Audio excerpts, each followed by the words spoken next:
주님은 십자가에 못 박히시기 전까지 제자들과 함께 있었고 또 겟세마네에서 하나님 앞에 간절히 기도하셨습니다.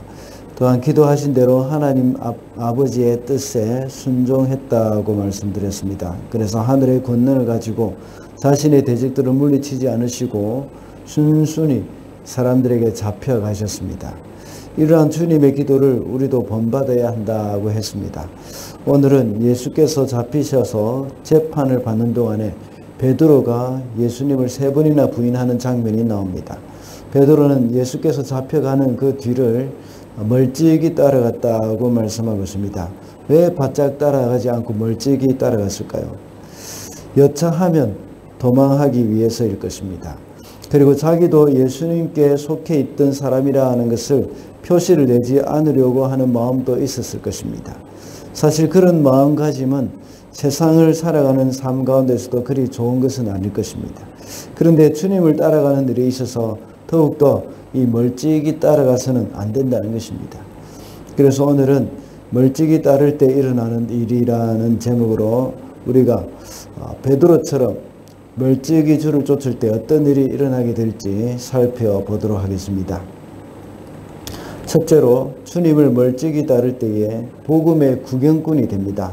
55절입니다. 사람들이 뜰 한가운데 불을 피워놓고 둘러앉아 있는데 베드로도 그들 가운데 끼어 앉아 있었다.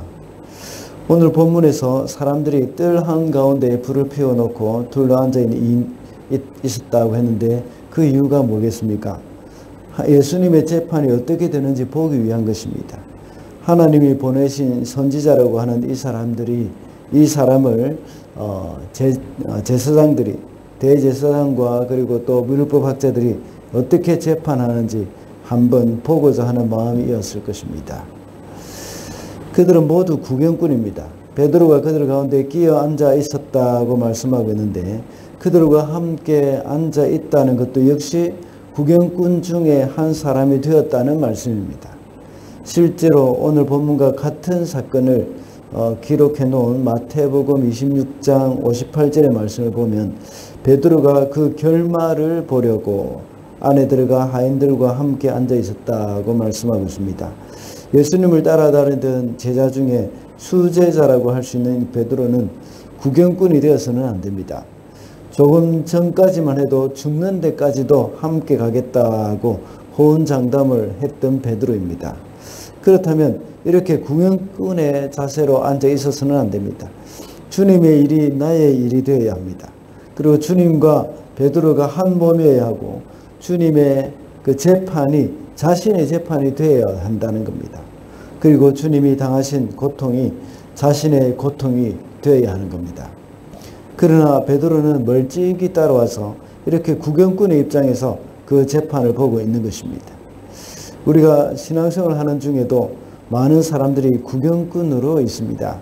만약에 교회에서 행사를 하게 된다면 적극적으로 동참하면서 자신이 섬길 수 있는 부분은 함께 섬겨야 합니다.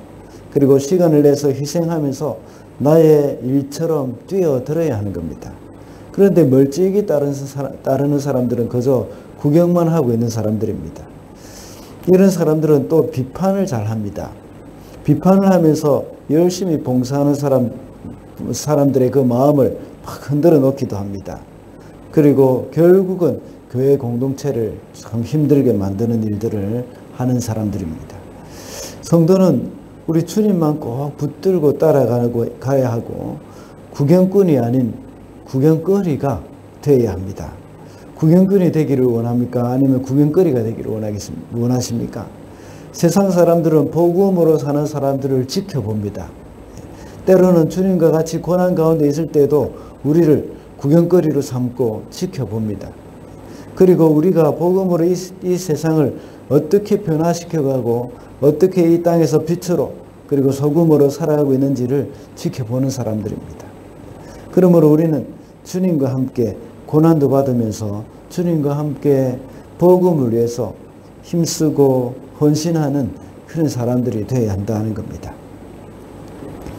둘째로 주님을 멀찍이 따를 때 시험에 들기가 쉽습니다. 60절 말씀입니다. 그러나 베드로는 이렇게 말하였다. 여보시오, 나는 당신이 무슨 소리를 하는지 모르겠소. 베드로가 아직 말을 채 끝내기도 전에 곧 닭이 울었다. 서론에서 말씀을 드렸던 것처럼 베드로가 멀찍이 따라갔던 이유가 여차하면 도망하기 쉽도록 하기 위함이었고, 또 사람들이 자기를 알아보지 못하기를 바라는 마음이었을 것입니다. 그렇게 하는 것이 사람들의 눈에 띄지 않을 수도 있지만 더욱더 범죄에 노출되기가 참 쉽습니다.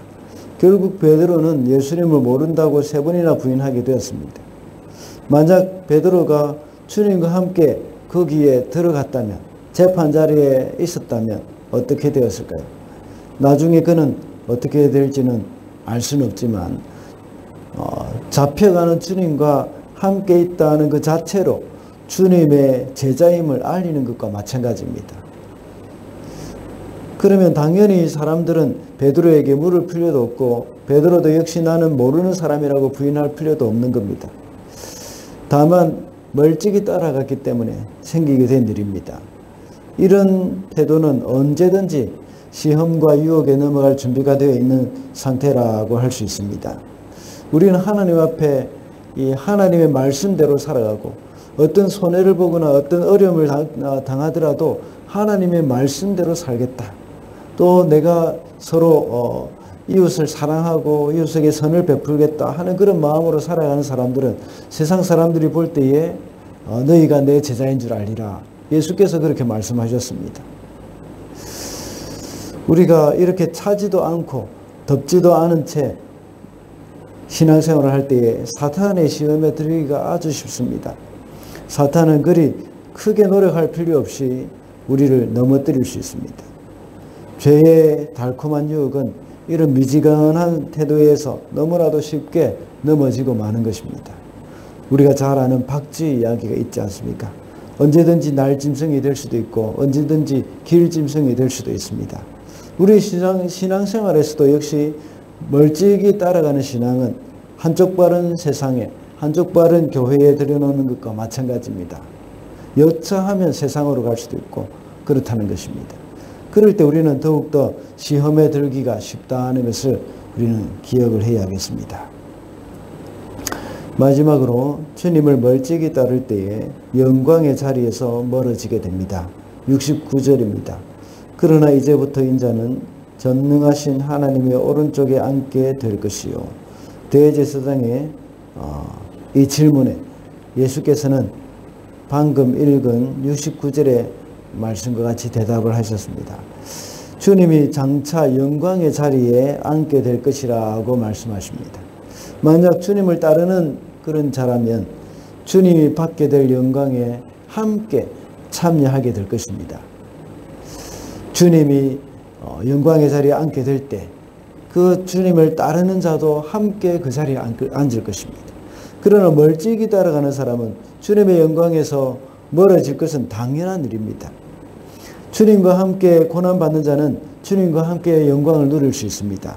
그러나 주님을 멀찍이 따라가고 주님을 멀리하는 사람은 당연히 주님이 영광의 자리에 앉을 때에 그는 주님의 영광에 멀리 떨어져 있게 될 것입니다. 디모데후서 2장 11절부터 12절에는 이렇게 말씀하고 있습니다.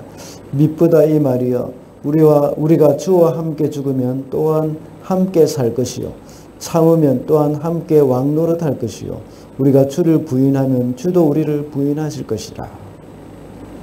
이렇게 주님과 함께 죽는 자리에까지 가는 사람은 주님과 함께 영광을 얻을 수도 있습니다. 그러나 우리가 주를 부인하면 주님도 역시 우리를 부인하실 것입니다. 우리가 이 땅에 살 동안 하늘의 영광을 바라보며 살아야 합니다. 이 땅의 것을 바라보면서 이 땅의 영광을 추구하며 살 때 하늘의 영광은 점점 더 멀어지게 될 것입니다. 하늘의 영광을 소망하며 살아가는 사람들은 이 땅에서의 고난 그리고 이 땅에서 당하는 어려움에 크게 요동하지 않습니다.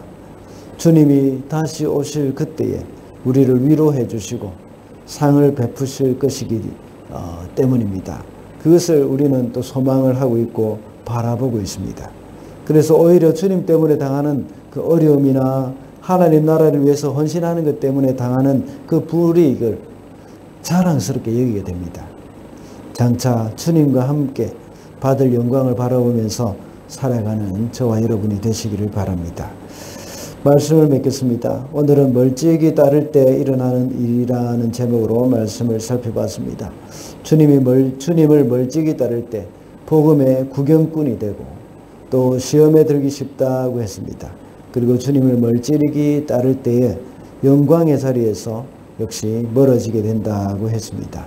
오늘도 이 땅에 미련을 버리고 주님만 온전히 따라가는 저와 여러분이 되시기를 바랍니다.